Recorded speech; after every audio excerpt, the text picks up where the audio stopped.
Welcome to the show where we break down the mental health stigma, navigate sobriety with humor, and prove that it's okay to laugh while you heal. Let's get real, let's get honest, and maybe a little weird. Growth is messy, but you don't have to do it alone. This is Sober Psychology.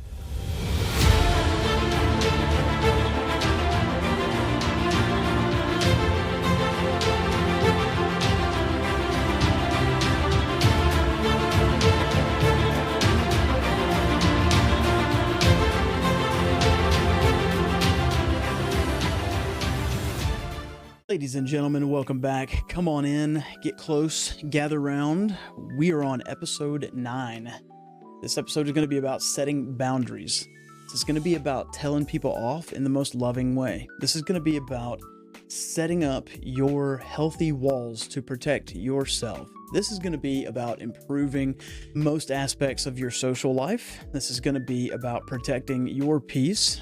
This is just a lot. A lot goes into setting boundaries. It's very important. It's a very healthy practice, and it is something that pays off tenfold in the long run. So hope you pay attention. Hope you get something out of this. We're going to dive right in. I'm wearing glasses. This is like the blue light glasses, so it's weird with the yellow hinge. I'm not trying to be some like pimp. I promise you. I am, as of 7 days ago, I became a father for the first time, and my wife and I, sleep is irrelevant. Timelines don't exist anymore. We're just surviving. It's great. Every moment of it is great. However, my eyes aren't focusing like they should be. But we're going to dive right in. We have a lot of notes. As you all know, this is something that I've recently done in my life with family. I've done it before, but as far as getting sober and learning how to set boundaries, it's been huge for me. It's been huge for my personal growth and overall my inner peace. And as far as my wife and I are concerned, being able to set those boundaries for myself, not only just for myself with her and for myself with other people, but also for us together as a married couple, being able to set boundaries has been huge. And it's allowed us to grow. And so I want to dig in. I want to give you guys some pointers. We're going to talk about what boundaries are, what they look like. We're going to talk about the struggle, why it's so difficult to set boundaries. Sometimes we're going to talk about why setting those boundaries are important for your overall mental health. And then we're going to just kind of go into some breakdown of how to set the boundaries. So let us dive in.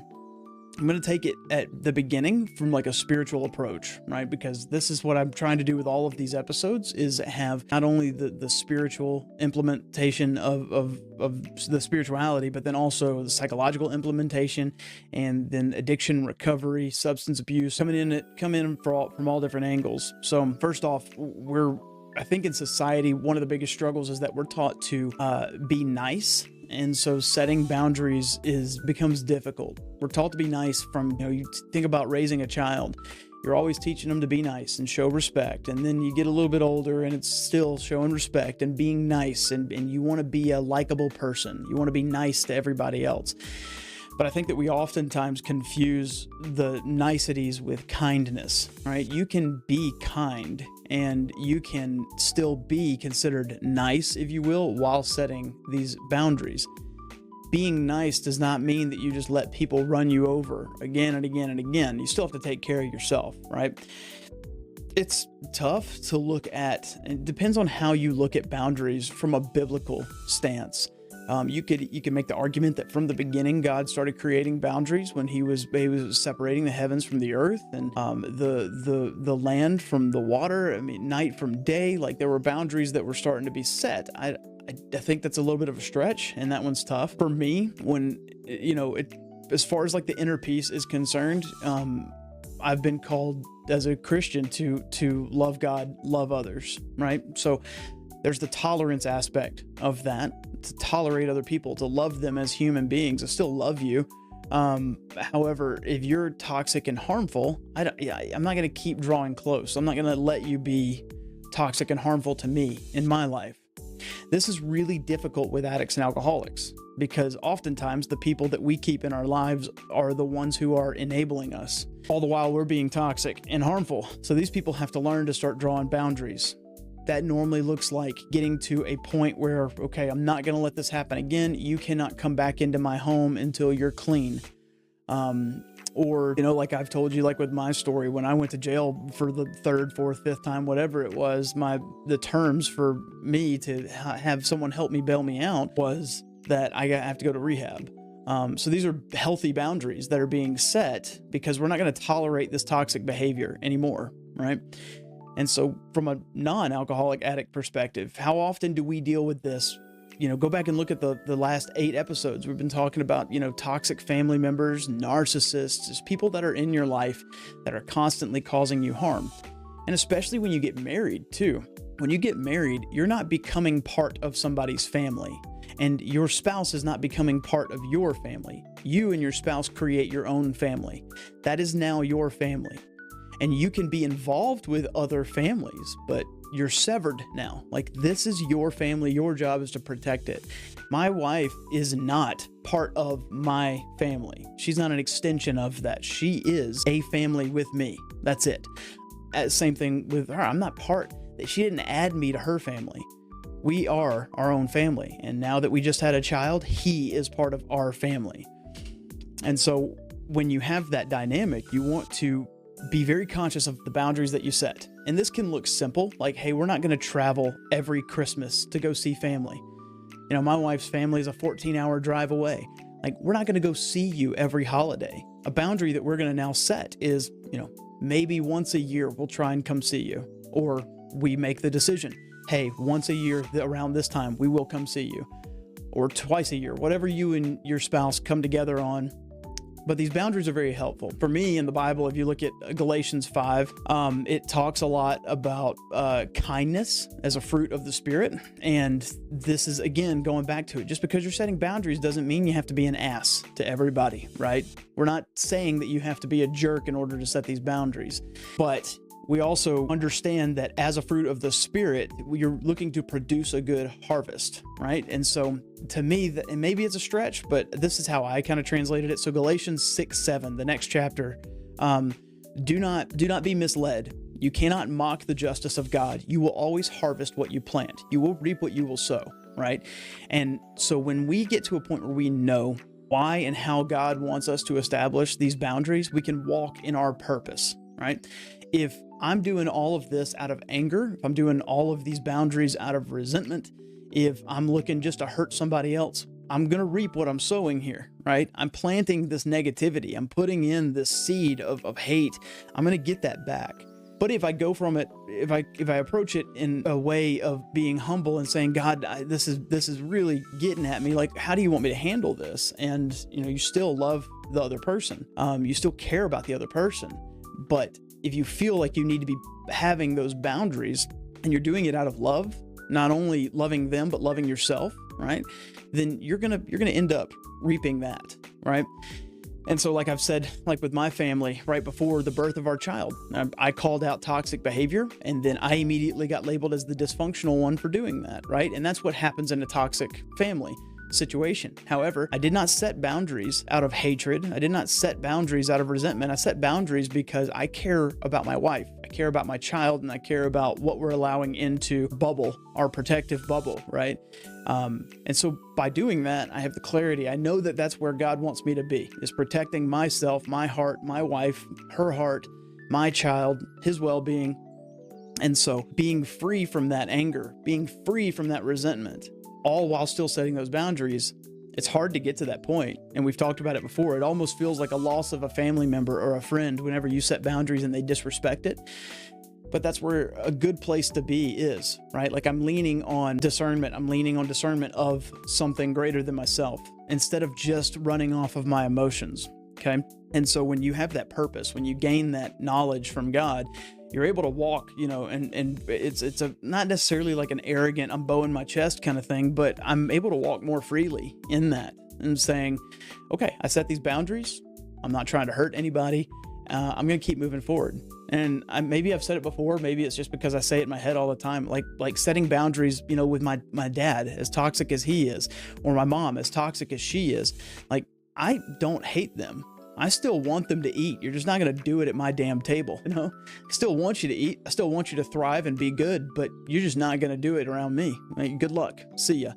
And I cannot tell you, in the midst of having a child, Setting those boundaries, as difficult as it has been so freeing for my wife and I. Like we just talked about it today. It's so freeing that we are able to have the self-awareness enough to be able to do that. And it's difficult. It's not out of hatred. We don't stew about it. We don't sit around and we're pissed off all day. It's just this beautiful freedom of like, okay, now we can focus on us. Now we got that garbage out. Now we got the harmful whatever it is out of our environment. We can now thrive. It's beautiful. So what are boundaries? What do they look like? I'm just going to give you a definition that I kind of put together based on a bunch of different sources. But boundaries are knowing what you want or expect from people in your life and knowing what you'll accept from others. And then clearly and concisely and calmly, that's a big one, stating those ground rules. Clearly, concisely, and calmly stating those ground rules. So if you're coming at it out of anger, out of frustration, and you're F this, F that, and you're trying to hurt people with the boundaries that you're setting, that's not going to be effective, and it doesn't help you at all. But if you're in a mode where you're clearly and concisely, which means in order to get to that point, you've taken time to think about this. This is not an impulsive decision. You've taken time to think about it. And then calmly, which means that you don't have anger, you're not pissed off, you're not resentful, you're not mad. You're getting to this point where you're able to say, okay, I'm just going to tell you where my boundaries are, and it's up to you to respect it or not. But if you don't, there are consequences. We'll get into that here in a little bit. So let's talk about the struggle of setting these boundaries. Typically we have a hard time setting boundaries because we have a belief that we are less worthy than others are. And this is a tough one. Hear me say that again. Sometimes it's tough to set the boundaries because we believe that we're less worthy than others. We believe that our needs are less deserving for attention. And that's a very common place to be. I struggle with that a lot. I feel like, especially because I have the past that I have, and my family brought this up to try and hurt me, but like I did bad things, so therefore I'm not worthy of setting boundaries. That's completely false, right? You know, if you're still being that person, then you don't really have the right to throw boundaries out at people because people are having to set boundaries, from you, right? But if you are working very, very hard, you've changed who you are, you have a completely different perspective on life, then setting those boundaries is where you need to be. And it's for your overall health, right? You are worthy and you can set those boundaries, especially if you're at a point where you're starting your own family and you're having growth. It's important. The other part of that is fear of social consequences, which is a real thing, right? Like, again, going back to my family situation, I set boundaries with my family and it immediately got thrown back in my face. Disrespect all the way through. Nobody paying attention to what I'm saying. Just immediately I became the problem. And there's an easy fear of social consequences when we're going to set boundaries. As we talked about in the last episode, like with resentment, right? Typically your boundaries are coming from a place where you've realized that there is some level of resentment that's building and you have the opportunity to either act or avoid. And if you act, there are going to be consequences for it. Typically, if you're telling someone to stop hurting you, that person is, if they're willing to hurt you, they have a lot of issues. And so they're going to immediately throw it back in your face. Case in point, my family. The alternative to that is saying, I'm going to do nothing about it.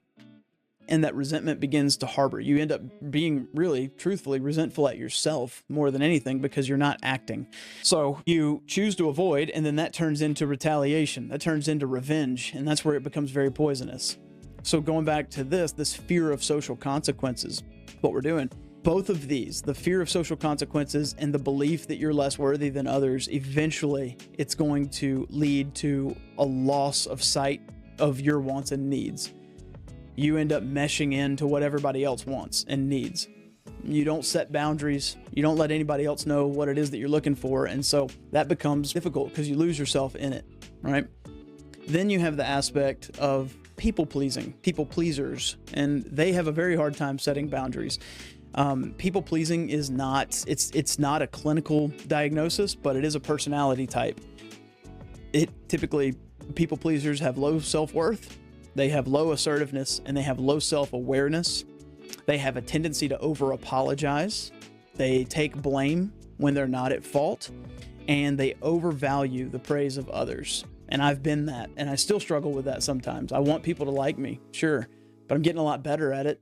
You either like me or you don't. I'm not everybody's cup of tea. Hey.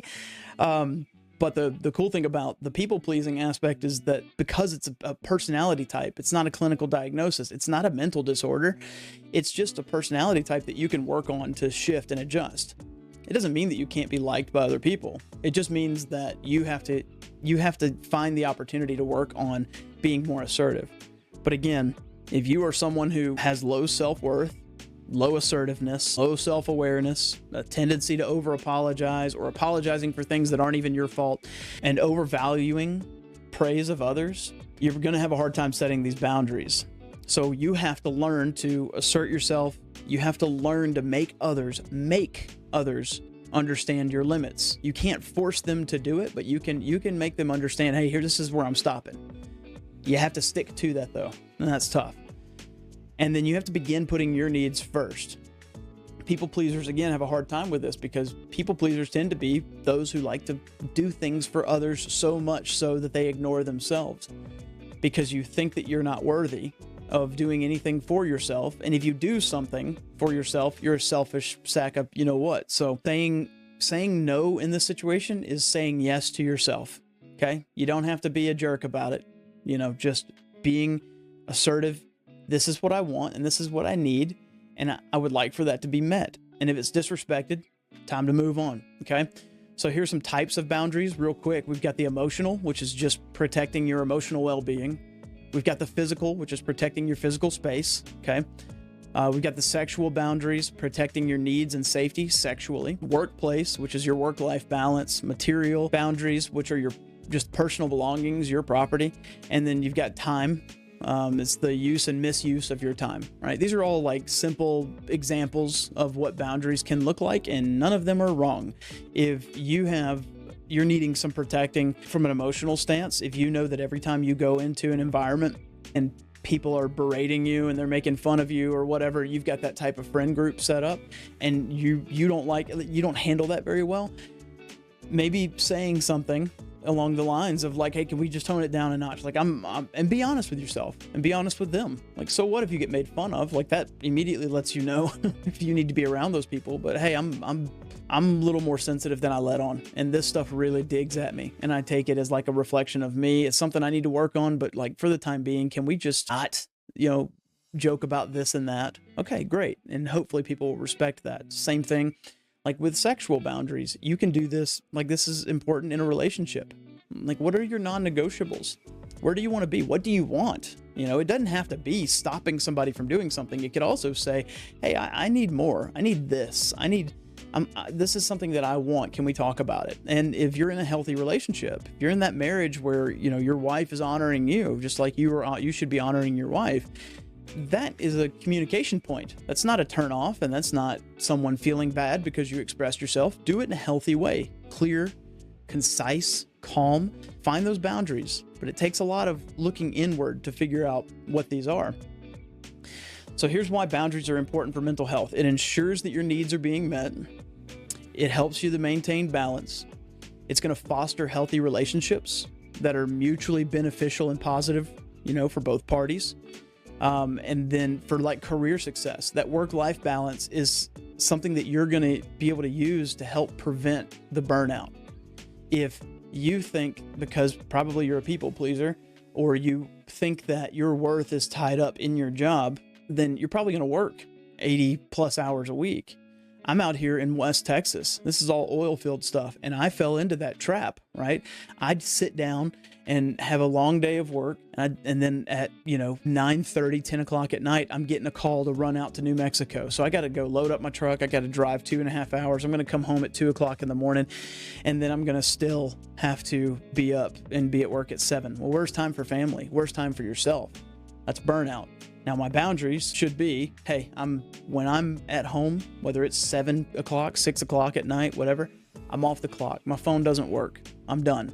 You do this like with real estate. I was a realtor for a while, and I got into a bad habit of responding to emails at like midnight, right? All the way up until 2 o'clock in the morning. And that's not healthy, because then all of a sudden I'm teaching that person that I don't have any boundaries. You can email me whenever you want and I'll give you your answer.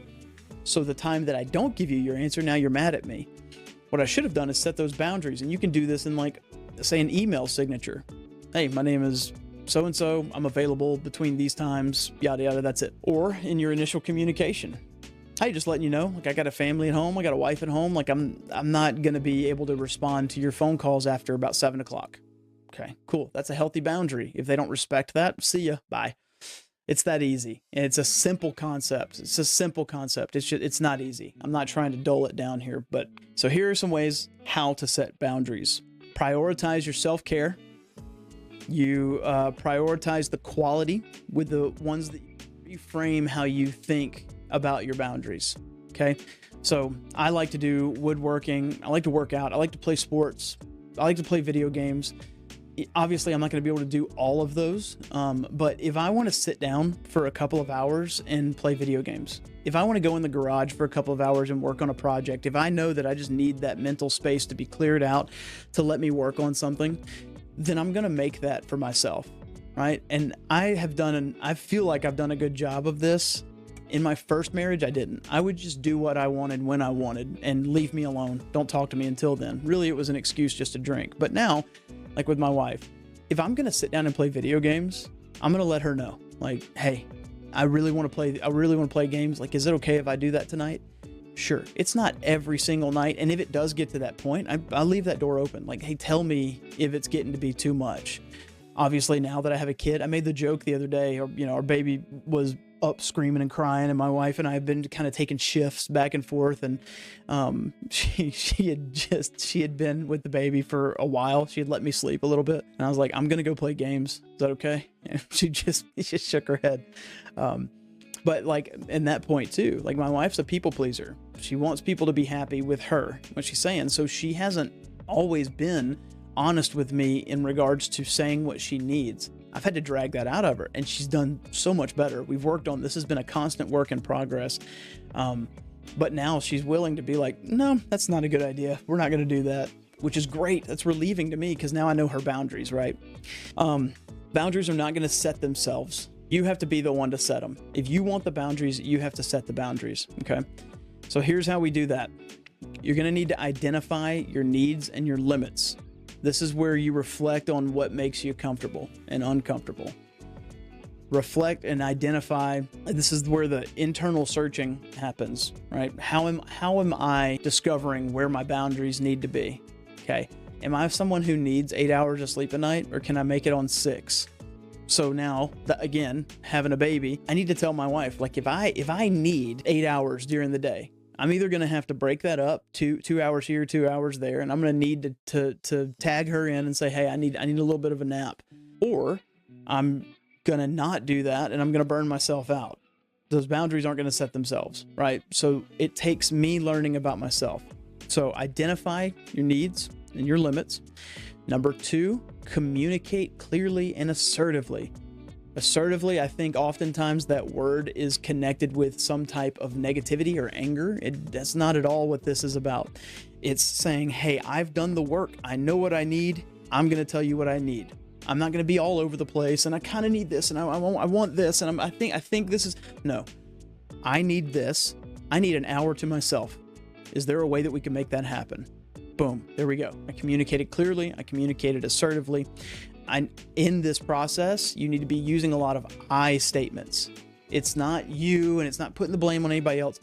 I need an hour to myself. I need to go sit down and just watch TV. I need to just go read this book. I need this. It's okay. And I know that it seems selfish, but when you're setting boundaries, this is a healthy way to be. And again, we're setting boundaries. We're going back to our higher power. We're going back and saying, what do I need? Because ultimately, at the end of the day, where does my identity come from? It doesn't come from my work. It doesn't even come from the fact that I have a kid. It comes from who God created me to be, right? I have to learn that day in and day out, and it's constantly changing, right? But the I statement, that's the assertiveness of it. I need this. This is what I need right now, okay? Number 3, learn to say no without guilt. You people pleasers out there are going to cringe when I say that, but learn to say no without guilt. Setting boundaries is a form of self-care. Okay. So I'm going to learn to be able to say no. I'm not going to be the yes man. let's say that you're in a position where you've got a family at home and you work, 12 hours a day, and then you got friends that want you to come out at night, whatever the case may be, play video games all night. I don't know, whatever it is. Or your neighbor comes and knocks on your door as soon as you get home from a long day. You haven't even spent time with your family, which is normally your recharge time. And they're like, hey, I need you to come help me with something in the backyard. Okay. Now you have a decision to make. I could say yes to that person because why am I saying yes? Do I want them to like me? Am I scared to say no because I feel like I'm just a bad person if I do that? Or do I care enough about myself to say, man, look, I can help you out with that tomorrow, or I can go out with you guys later on this weekend, or I can play video games with you guys, tomorrow night if you're available.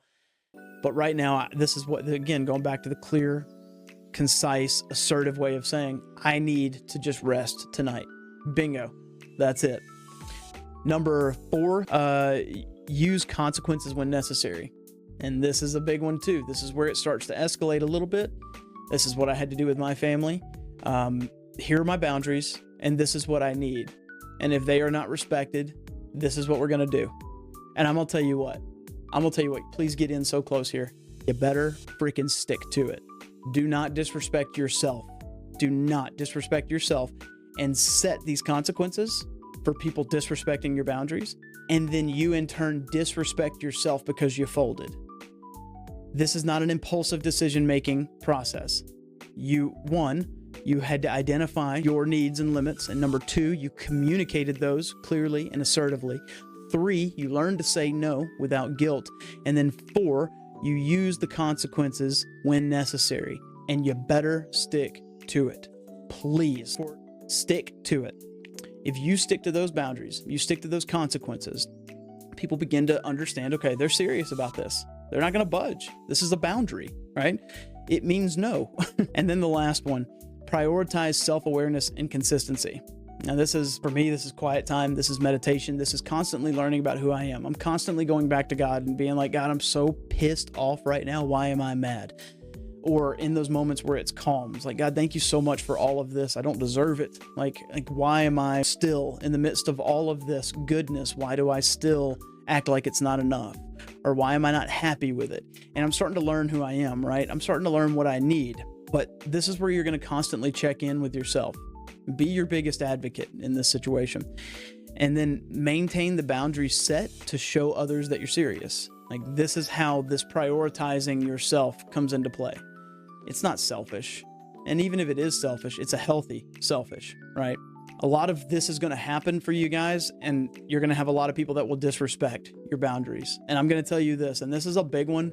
A good therapist will tell you this. Any type of psychological breakdown that you see of human beings interacting with other human beings in toxic relationships, this is a big one. And this one has saved me a lot in as far as my thoughts and my emotions behind it. But behavior is a language. Do we need to say it again? I wish I had like a team here. I'd just put it up on the screen for you. Behavior is a language, okay?